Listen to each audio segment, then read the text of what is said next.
Competitor है। और इन सब चीज़ों में इन सब बातों में जो है ना, हम हमारे पास रिसोर्सेस और मटेरियल्स की थोड़ी सी कमी है। आर&डी में भी कमी है, फंड नहीं हो पाते हैं कंपनी के पास। मैं आपको एक एग्जांपल देता हूँ, महिंद्रा एंड महिंद्रा और टाटा मोटर्स अपना जो है ना पूरा इन्वेस्टमेंट कॉस्ट का 2 से 3% ही इन्वेस्ट करती है for research and development purpose. तो ये कॉस्ट थोड़ी सी बढ़ानी पड़ेगी, कैसे भी करके आर&डी की तरफ मूव होना पड़ेगा। और आर&डी जो है ना डायरेक्टली एक मेंटेलिटी है कंपनी के, ये आप जो है ना जितना सेल्स करेंगे उतना आप रिसर्च में खर्च कर पाएंगे। तो वो अपना परसेंटेज फिक्स किए हुए हैं, कुछ गवर्नमेंट पॉलिसीज के चक्कर में इन्हें आर&डी में खर्च करना पड़ता है। जैसे अभी BS6 लॉन्च हो गया था, तो सभी की सभी कंपनी जो है ना मोनोपोली जो कर रही थी, सबका मुंह बंद हो गया था और सभी ने आर&डी पे पैसा खर्च करना, अपना फंड बढ़ा दिए, है ना। तो एक अपना इंडियन कल्चर जो है ना वो ये है कि फॉर कॉपी करें और चलते जाएं, तो वैसे ही इंडियन कंपनीज करती जा रही हैं। ज़्यादातर MNCs जो है ना आर&डी पे बहुत ज़्यादा पैसा खर्च करती हैं, लाइक जनरल मोटर्स और फिएट। फिएट जो है ना एकमात्र ऐसी कंपनी है, ऐसा ऐसा प्रोडक्ट है जो आर&डी में करीब सिर्फ आर&डी का सेल्स करती हैं, वो डायरेक्ट व्हीकल मार्केट में लॉन्च अब नहीं करती। ठीक है, ये डिस्कशन चलेगा आगे।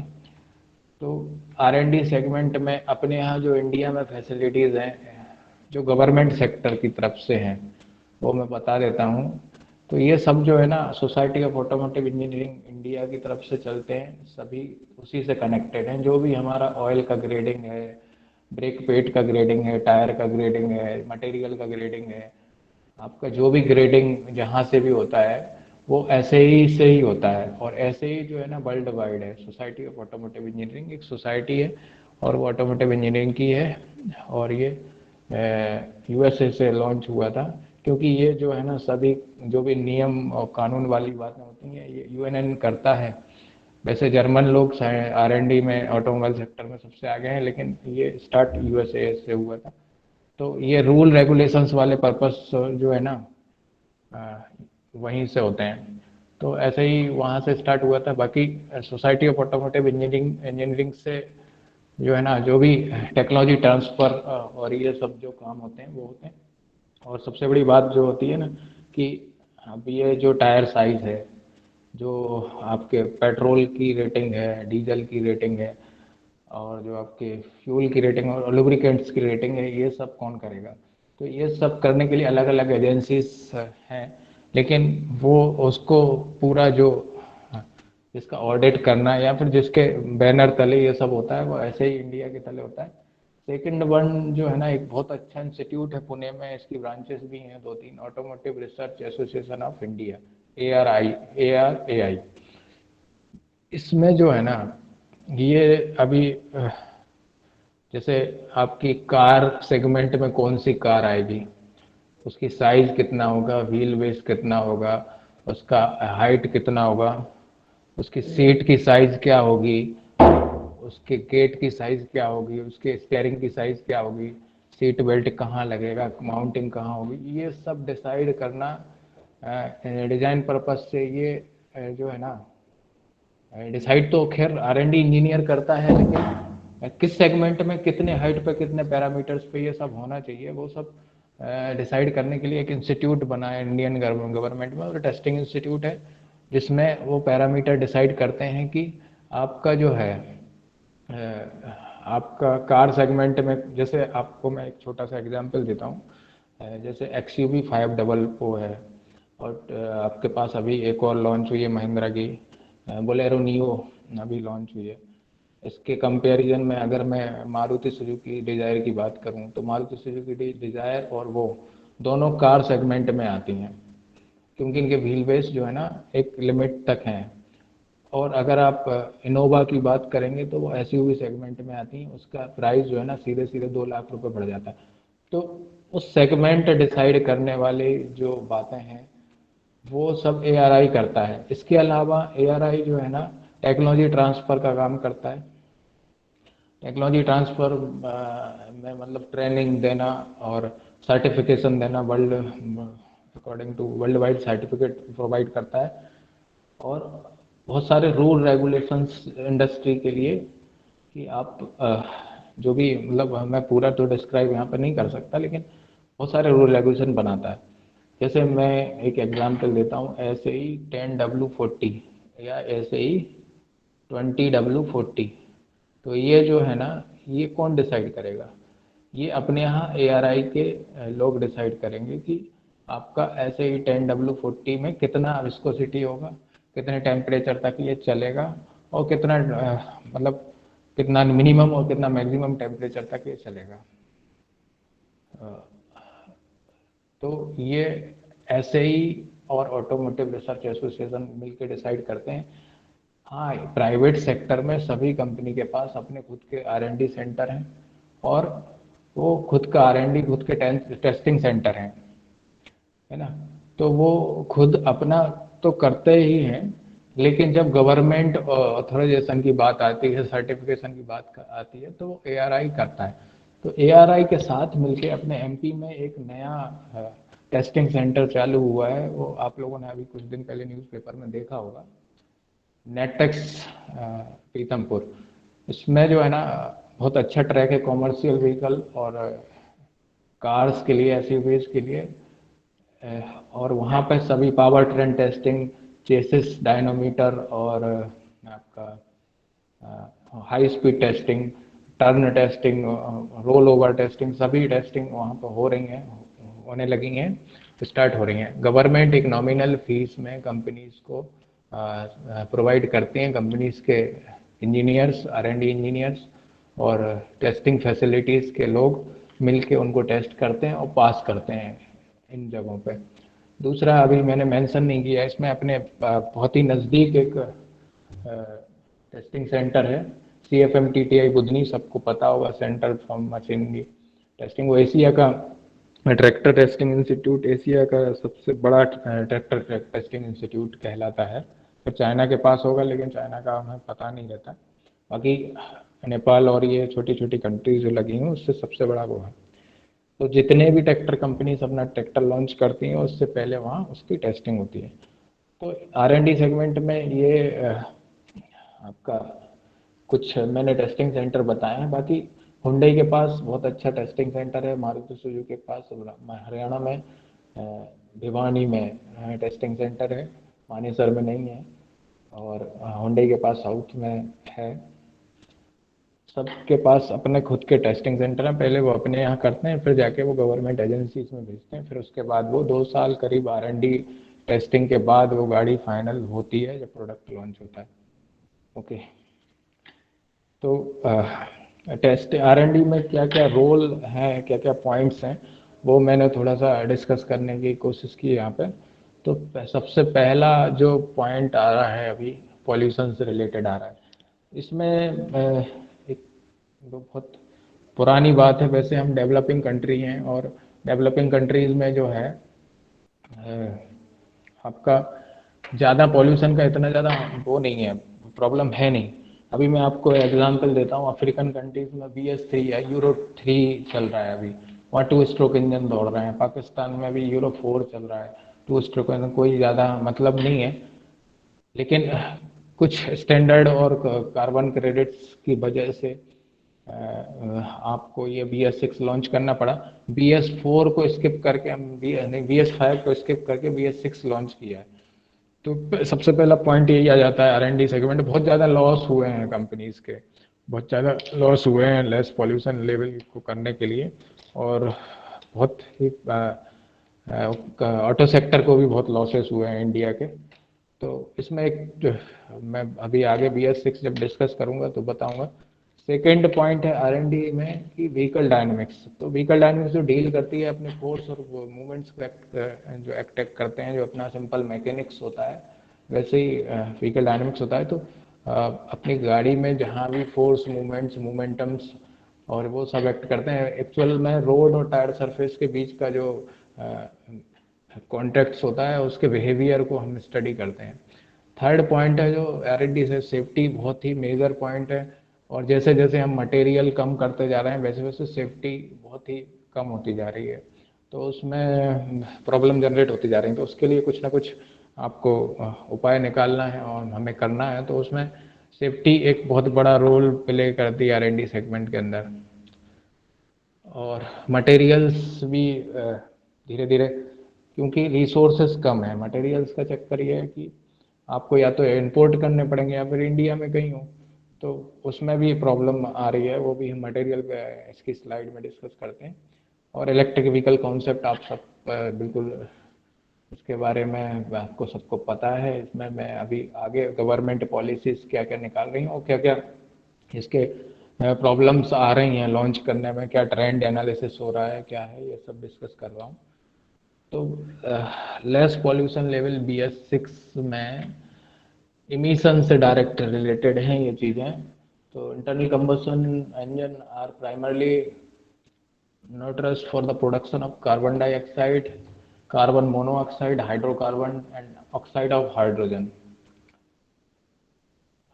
और PM particular matters, और कार्बन सूट्स भी होते हैं कुछ कुछ। तो दोनों में डीजल में byproduct diesel as well as direct injection petrol engine में, दोनों में ये सब निकलती हैं। सॉक्स, नॉक्स, CO, CO2 और PM, ये सभी पर्टिकुलर मैटर्स उसमें निकलती हैं। और हमें पर्टिकुलेट मैटर, सॉरी। तो ये गैसेस को कम करना है, अब कितना कम करना है ये प्रॉब्लम है। और जब हम कंबसन इंजन, जैसे हमने सीधी सीधी बात है, CH4 C2H5 ईथेन या मीथेन कुछ भी, हम कोई भी पैराफिन हम उसमें जला सकते हैं। C2H5 प्लस O2 जब होता है तो CO2 प्लस H2O तो निकलते ही है। तो then some kilogram of energy, तो CO2 तो निकल रही है। उसके साथ साथ जो है ना, जो हमारा पैराफिन हाइड्रोकार्बन था ओरिजिनल नहीं रहता है, और जो हमारी ऑक्सीजन है वो भी ओरिजिनल नहीं रहती, क्योंकि उसके साथ अपना पूरा इन्वायरमेंट की एयर उसके सक कर रही है ना उसके साथ, तो उसके साथ नाइट्रोजन भी रहती है, वो सब चीज़ें रहती हैं। तो वो भी रिएक्शंस होती हैं पैरेलल में, और वो सब रिएक्शंस मिलके ये जनरेट करती हैं। और कार्बन तो निकल नहीं है, क्योंकि हम कार्बन उसके अंदर हाइड्रोकार्बन तो जला ही रहे हैं ना। तो ब्लैक स्मोक ज़्यादातर जो है ना डीजल इंजन में, ब्लैक स्मोक पेट्रोल में भी, क्योंकि हाइड्रोकार्बन से कभी कभी। तो आपको कितना कम करना है, कितना निकल रहा है, कितना निकलता था, ये मैंने थोड़ा सा ऑटो कार इंडिया से लिया है, एमिशन पैरामीटर्स BS6। तो इंजन टाइप पेट्रोल में जो है ना, कार्बन मोनोऑक्साइड इन मिलीग्राम पर किलोमीटर 1000, 1000 दोनों में, BS4 BS6 में सेम है। हाइड्रोकार्बन इन मिलीग्राम पर किलोमीटर 100, 100 दोनों में सेम है। नॉक्स इन मिलीग्राम पर किलोमीटर 80, 60। नॉक्स का ही प्रॉब्लम है, नॉक्स का प्रॉब्लम डीजल में तो बहुत ज़्यादा है और सभी जगह है। तो नॉक्स को कम से कम निकालना है। NO2 और NO3, NO2 NO3 दोनों गैसेस ये बहुत ही ज़्यादा हार्मफुल हैं। आपने कभी MP नगर बोर्ड ऑफिस चौराहे पर खड़े हुए होंगे तो आपकी आंखों से थोड़े से आंसू से आने लगते हैं जब ज़्यादा ट्रैफिक रहता है या फिर ज़्यादा टेम्परेचर हो, तो वो नॉक्स के कारण ही होता है। इसके बाद पेट्रोल इंजन में नॉक्स जो है ना कम किया है 25%। तो पेट्रोल इंजन में ज़्यादा मेहनत करने की ज़रूरत नहीं पड़ी। पर्टिकुलर मैटर्स BS4 में 4.5, ये कुछ इनका होगा। तो इन्होंने ज़्यादा पेट्रोल इंजन में ज़्यादा कुछ नहीं ज़रूरत पड़ी इन सब चीज़ों की करने की, लेकिन डीजल में बहुत ज़्यादा प्रॉब्लम थी। डीजल में देखिए अब कार्बन मोनोऑक्साइड 500, तो 500 CO, HC हाइड्रोकार्बन 300, 170 मिलीग्राम पर किलोमीटर, 250, 80। तो नॉक्स को इनने जस्ट हाफ से भी कम किया है BS6 में। और पर्टिकुलर मैटर्स को 25 से 4.5 पे लेगा। तो PM जो हैं, जो मटेरियल्स जो निकलते हैं उसमें कोई प्रॉब्लम नहीं है। उसमें कैटालिटिक कन्वर्टर की साइज, कैटालिटिक कन्वर्टर में R&D करके हम उसको कम कर सकते हैं। प्रॉब्लम गैसेस की होती है। तो उसके लिए अभी आपने देखा होगा जो नए BS6 इंजन ट्रक्स आ रहे हैं, कार में वो सब नहीं है।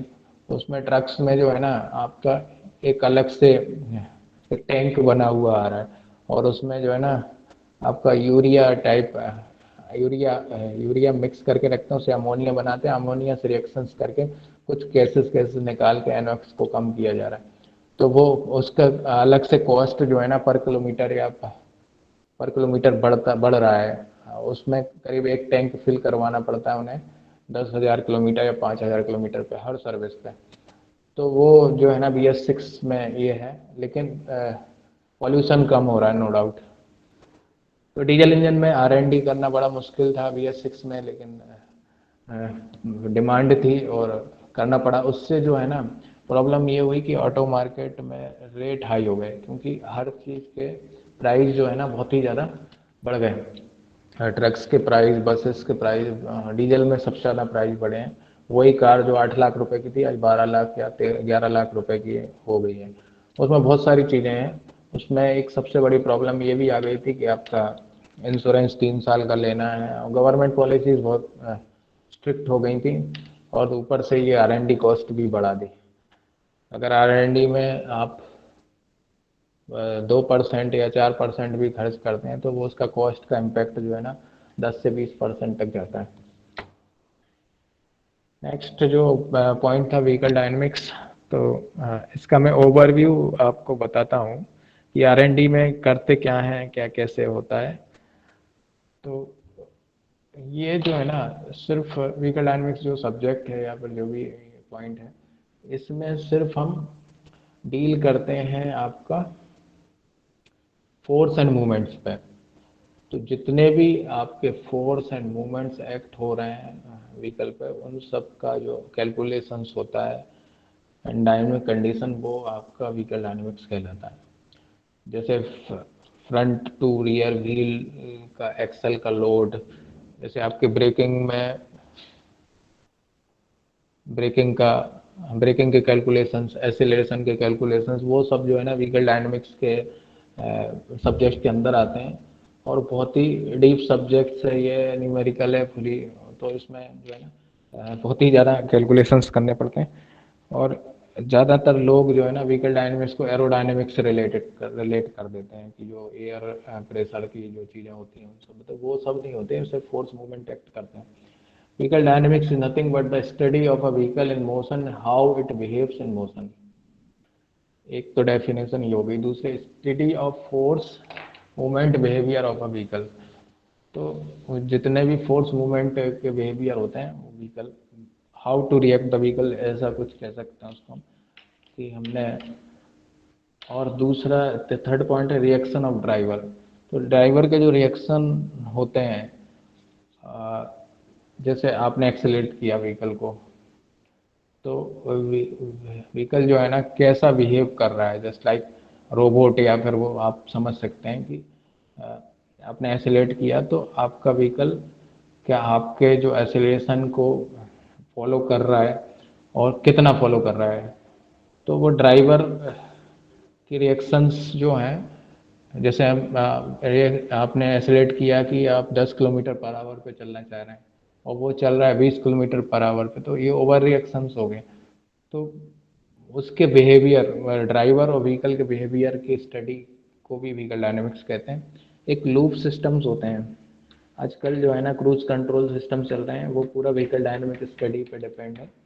तो लूप सिस्टम जो होता है पूरा आपका ड्राइवर के माइंड सेट से व्हील, और व्हील के माइंड सेट से ईसीएम से पूरा कंट्रोल होता है। और जितना भी डायनामिक चेंजेस होते हैं व्हीकल में कभी भी के any time, 90 kilometre per hour, 120 kilometre per hour, और ब्रेकिंग के टाइम, टर्निंग के टाइम, जो भी होते हैं वो सब लूप सिस्टम से कंट्रोल होते हैं।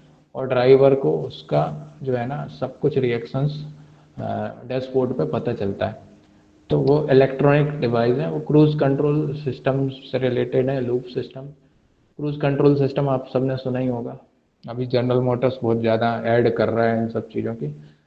तो वो just like hybrid driver type systems होता है। आपने एक बार सेट कर दिया और आपका लेन में चल रहा है तो आप सीधे चल रहे हैं, और उसको 80 किलोमीटर पर आवर पे सेट कर दिया है। जब तक आप उसको टच नहीं कर रहे हैं या उसको इनपुट्स नहीं दे रहे हैं, जब तक वो उसी स्पीड से सही चलता रहेगा। कुछ सेंसर्स होते हैं रोड पे, कुछ ऑब्स्टेकल्स आते हैं और कुछ होता है तो वो आपको अलर्ट कर देगा, तो आप थोड़ा सा सही तो feel like a robot. Fully self driving car नहीं होती है। ब्रेकिंग में व्हीकल डायनेमिक्स का बहुत ज़्यादा यूज़ है। आपका जो व्हीकल डायनेमिक्स है वो डील करता है आपका road surface and tyre surface में जो कॉन्टैक्ट्स होते हैं। जैसे मैं एक एग्जांपल देना चाहूँगा यहाँ पे, जैसे आपका रबर है और रोड है, तो रोड भी कई टाइप के हो सकते हैं। तो आपके 3 टाइप के रोड हैं, जैसे आपका विटामिनस रोड है या आरसीसी रोड है और आईसी रोड है। तो किस रोड पे आपका